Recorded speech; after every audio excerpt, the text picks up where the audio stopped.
മുത്തശ്ശ, ഞാനൊരു സംശയം ചോദിക്കട്ടെ? ആനയുടെ തലയുള്ള ഗണപതി ഇത്രയും വലിയ ശരീരം വെച്ച് എങ്ങനെയാ എലിയുടെ മുകളിൽ സഞ്ചരിക്കുന്നത്? ഗണപതിയുടെ രൂപം വളരെ ചിന്താകുഴപ്പമുണ്ടാക്കിയിട്ടുള്ള ഒന്നാണ്. ഇത്തരമൊരു ഭാവനയുടെ പൊരുളറിയാതെ മനുഷ്യൻ ചിന്തിച്ച് പലതും പറഞ്ഞുകൊണ്ടേയിരിക്കുന്നു. ഗണപതി എന്നാൽ ഗണത്തിൻ്റെ പതി എന്നാണ് അർത്ഥം. ഗണമെന്നാൽ എന്താ? കൂട്ടം. ഇവിടെ ഗണം എന്നതിന് ഇന്ദ്രിയ ഗണം എന്ന് മനസ്സിലാക്കിയാൽ ഗണത്തിൻ്റെ പതി എന്നതിന് മനസ്സ് എന്നർത്ഥം വരും. മനസ്സിലായോ? മനസ്സുണർന്നിരുന്നാൽ മാത്രമേ ഇന്ദ്രിയങ്ങൾ ഉണർന്നിരിക്കുകയുള്ളൂ. മനസ്സിന് രൂപം കൽപ്പിക്കുകയാണെങ്കിൽ അതെങ്ങനെ ഇരിക്കും?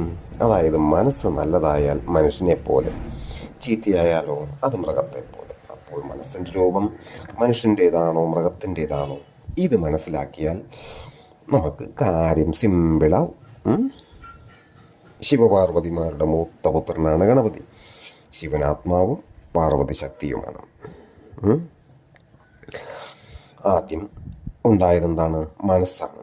പിന്നെ ഇന്ദ്രിയങ്ങളും, അതുവഴി പ്രപഞ്ചബോധവും. ഏത് കാര്യത്തിനിറങ്ങിയാലും മനസ്സതിൽ ഉറച്ചു നിന്നാൽ മാത്രമല്ലേ നമുക്ക് വിജയിക്കാൻ പറ്റുകയുള്ളൂ.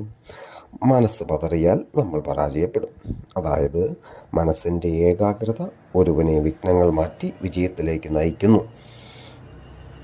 ഈ മനസ്സിൻ്റെ ഏകാഗ്രതയാണ് ഗണപതി എന്ന് നമ്മൾ കരുതേണ്ടിയിരിക്കുന്നു.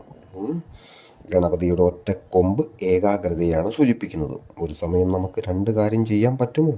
ഇല്ല. അഥവാ ചെയ്താൽ അതിൽ വിജയിക്കുമോ? ഇല്ല. അപ്പോൾ ഒരൊറ്റ ലക്ഷ്യം. ആ ഒറ്റ ലക്ഷ്യം ആത്മസാക്ഷാത്കാരമാണ് എന്ന് പൂർവികർ പറഞ്ഞിരിക്കുന്നു. മനസ്സിൻ്റെ അതിഭയങ്കരമാണ്. അതാണ് ഗണപതിയുടെ വിശപ്പ്. എന്തു തിന്നാലും ആ വിശപ്പ് തീരില്ല. അങ്ങനെ ഭഗവാന്റെ പ്രസാദം ചെന്നാൽ എല്ലാ വിശപ്പും അതോടെ ശമിക്കും. ബുദ്ധിയും സിദ്ധിയുമാണല്ലോ ഗണപതിയുടെ ഭാര്യമാർ. ഈ രണ്ട് ശക്തികളും മനസ്സുകളുമായി ബന്ധപ്പെട്ടതാണെന്ന് പ്രത്യേകം ഓർത്തിരിക്കുക. കറുക ഗണപതിക്ക് വളരെ പ്രിയപ്പെട്ടതാണ്. അതിനാൽ ഭക്തർ കറുക കൊണ്ട് മാല കെട്ടി ഗണപതിക്ക് ചാർത്തുന്നു. കറുക മനസ്സിൻ്റെ ആരോഗ്യത്തിന് നല്ലതാണെന്ന് നമ്മുടെ വൈദ്യശാസ്ത്രം തെളിയിച്ചിട്ടുണ്ട്. എലിയാണല്ലോ ഗണപതിയുടെ വാഹനം. ശരീരം വിഷയസുഖത്തിൽ ആസക്തിയുള്ളതാണ്. എലിയാണെങ്കിലോ എന്ത് കണ്ടാലും കുത്തിപ്പൊളിച്ചും കീറിപ്പൊളിച്ചും ഓടി നടക്കും. എലിയിൽ ഈ ആസക്തി കൂടുതലാണ്. മനസ്സിൻ്റെ ആസക്തി പരിഗണിക്കുമ്പോൾ അതിനു പറ്റിയ വാഹനമായി എലിയെ നിശ്ചയിച്ചിരിക്കുന്നു. ഗണേശോത്സവത്തിൻ്റെ അവസാനം ഗണേശ വിഗ്രഹം ജലത്തിൽ നിമജ്ജനം ചെയ്യുകയാണല്ലോ പതിവ്. അതായത് മോക്ഷത്തിലേക്ക് അല്ലെങ്കിൽ സായുജ്യത്തിലേക്ക് അടുക്കണമെന്ന് നമ്മളെ പഠിപ്പിച്ചു.